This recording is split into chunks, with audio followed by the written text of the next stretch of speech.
So in this second video about externalities, we're going to look at a positive externality on the consumption of goods, and this is the second diagram that you'd need if you were doing an Edexcel A level.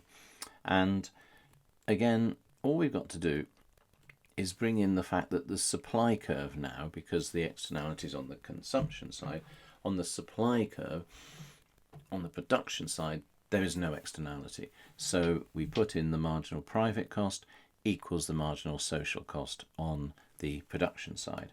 And then again, we recognize that there's going to be a marginal private benefit on this particular demand curve. And because of that, the market takes into account, remember, the private benefits and the private costs, and the market will produce at this point here with a market equilibrium of Q market. Okay. Now, we then think, well, there must be some examples of an externality, a third-party benefit.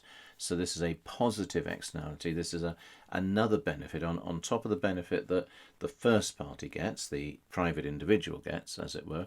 There's another benefit. So the best one to think about would be inoculations, having the COVID jab, having your flu jab.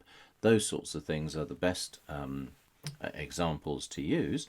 And obviously, therefore, whereas I might be thinking, well, if it costs me something, I'm going to, only produce or consume this amount, there is an external value to me getting a flu jab because obviously it's going to stop other people around me. That's the third party effect from getting flu. Okay, so we put in the fact that there is a marginal social benefit which is above the private benefit. And so remember, the social benefit curves are the private benefits plus the external, in this case, benefit that has come from the first party decision. So the social is always the private plus the external. Okay, and therefore we argue that in this market, therefore this is the optimum amount that should be produced, whereas the market is only producing this amount. So therefore what we would say, and we'll show it on this diagram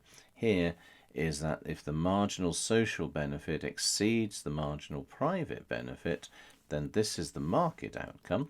However, this is the optimum outcome, and so the market has, in this case, underproduced the good. In other words, there's always a case where if there's a positive thing going on, the market will not produce enough of it. In this case, it's positive on consumption.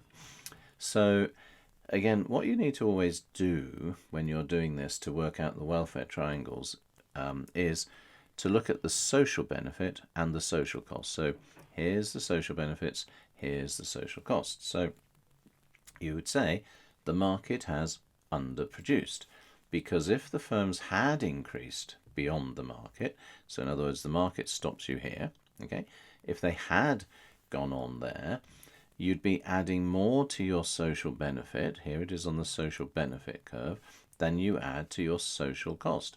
So the social benefit is exceeding the social cost, and therefore that would raise the social welfare. Welfare, remember, benefit minus cost.